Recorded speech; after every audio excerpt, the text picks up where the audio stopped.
नमस्कार मित्रांनो, न्यू जी के गुरु चॅनलमध्ये आपलं स्वागत आहे. मित्रांनो, आजच्या व्हिडिओमध्ये आपण महाराष्ट्र शासन पशुसंवर्धन तलाठी व इतर मेगा भरती संबंधित उपयुक्त असे मराठी व्याकरणविषयी माहिती या व्हिडिओमध्ये बघणार आहोत. तर मित्रांनो, या व्हिडिओमध्ये मी नाम व नामाच्या प्रकारविषयी माहिती घेतलेली आहे व काही उदाहरणसुद्धा घेतलेले आहेत. त्यासाठी हे व्हिडिओ नक्कीच पूर्ण बघा मित्रांनो, म्हणजे तुम्हाला सविस्तर माहितीही कळेल. तसेच मित्रांनो, अजूनपर्यंत ज्यांनी आमच्या चॅनलला सबस्क्राईब केलं नसेल त्यांनी लवकरात लवकर सबस्क्राईब करा, म्हणजे असंच लेटेस्ट व्हिडिओ त्यांना लवकरात लवकर प्राप्त होत जातील. चला मग व्हिडिओ सुरू करूया. तर सुरुवातीला आहे शब्दांच्या जाती. शब्दांच्या दोन जाती असतात, विकारी आणि अविकारी. तर विकारीमध्ये येतं नाम, सर्वनाम, विशेषण व क्रियापद. तसेच अविकारीमध्ये येतं क्रियाविशेषण, अवयव, शब्दयोगी अवयव, उभयनामी अवयव व केवळ प्रयोगी अवयव, असे दोघांमध्ये चार चार प्रकार हे पडतात. त्यामधील विकारीमधील आपण नामाविषयी माहिती पाहणार आहोत. नाम व नामाचे प्रकार. तर नाम म्हणजे काय? तर मित्रांनो, नामाची अगदी सोपी व्याख्या आहे. जगातील कोणत्याही दिसणाऱ्या किंवा न दिसणाऱ्या वस्तूला जे नाव ठेवलेले असते त्याला नाम असे म्हणतात. बघा, जे दिसतं किंवा न दिसतं अशा वस्तूला जे नाव ठेवले जाते त्याला नाम असे म्हणतात. म्हणजे नेमकं काय? व्यक्ती, स्थळ, वस्तू किंवा काल्पनिक वस्तू यांना जे नाव ठेवलेले असते त्यांना नाम असे म्हणतात. म्हणजे वस्तू असो किंवा स्थळ असो, व्यक्ती असो किंवा काल्पनिक वस्तू असो, याला जे नाव ठेवले जाते त्याला नाम असे म्हणतात.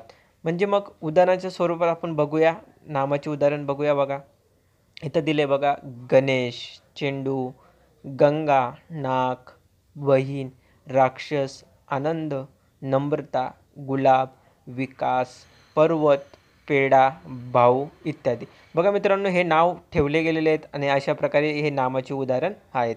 तर आता आपण नामाचे प्रकार बघूया. नामाचे 3 प्रकार पडतात. पहिला म्हणजे सामान्य नाम, विशेष नाम व तिसरा आहे भाववाचक नाम. अशा प्रकारे नामाचे 3 प्रकार हे पडतात. तर सुरुवातीला जो आहे सामान्य नाम, त्याविषयी माहिती आपण पाहूया. तर सामान्य नामाविषयी आपण सुरुवातीला उदाहरण स्वरूपात बघूया. बघा, खाली एक उदाहरण दिलं आहे. खालील वाक्यातील रंगविलेल्या शब्दाकडे विशेष लक्ष द्या. योगेश हुशार मुलगा आहे आणि नाशिक प्रसिद्ध शहर आहे. तिथं मुलगा व शहर हे सामान्य नाम आहे मित्रांनो. तर मग आता सामान्य नाम म्हणजे काय? तर एकाच जातीच्या सर्व वस्तूंना त्यांच्यातील सारखेपणामुळे किंवा समान गुणधर्मामुळे जे नाव दिले जाते त्या नामाला सामान्य नाम असे म्हणतात. म्हणजे उदाहरणार्थ मुलगा, नदी, शहर, पुस्तक इत्यादी. म्हणजे सारखेपणामुळे समान गुणधर्मामुळे जे नाव ठेवले जाते त्याला सामान्य नाम असे म्हणतात. आणि उदाहरणसुद्धा दिलेले आहेत. अशा प्रकारे सामान्य नाम हे अगदी सोप्या पद्धतीने तुम्ही सामान्य नाम ओळखू शकतात. म्हणजे जे सारखेपणा गुणधर्मामुळे जे नाव ठेवले जाते त्याला सामान्य नाम असे म्हणतात. पुढे आहे विशेष नाम. तर खालील वाक्यातील रंगविलेल्या शब्दाकडे विशेष लक्ष द्या. उदाहरण आहे, योगेश हुशार मुलगा आहे आणि दुसरं आहे नाशिक प्रसिद्ध शहर आहे. बघा मित्रांनो, इथं योगेश, नाशिक हे विशेष नाम आहे आणि ते मी तुम्हाला सुरुवातीला उदाहरणाच्या स्वरूपात दिले. तर याची व्याख्या आहे, ज्या नामाने जातीचा बोध होत नसून त्या जातीतील एका विशिष्ट व्यक्तीच्या, प्राण्याच्या किंवा वस्तूचा बोध होतो त्याला विशेष नाम असे म्हणतात. उदाहरणार्थ योगेश, नाशिक, भारत, मयूर.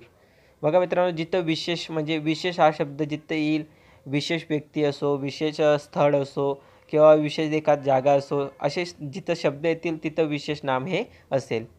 तर पुढचे आहे भाववाचक नाम. खालील वाक्यातील रंगविलेल्या शब्दाकडे विशेष लक्ष द्या. उदाहरण आहे, योगेशचा चांगुलपणा सर्वांना माहीत आहे. सातपुड्याचे सौंदर्य आम्ही जाणतो. तर मित्रांनो, इथं चांगुलपणा व सौंदर्य हे भाववाचक नामाचे उदाहरण आहेत.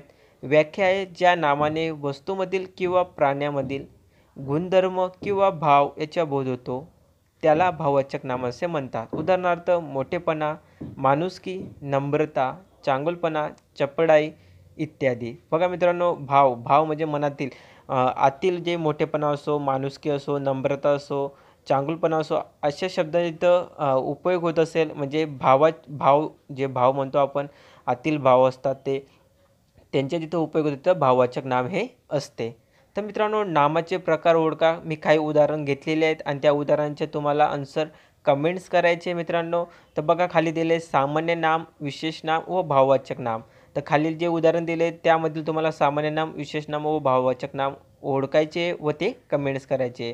तर उदाहरण आहे नदी, रायगड, गोदावरी, फूल, शाळा व महानता.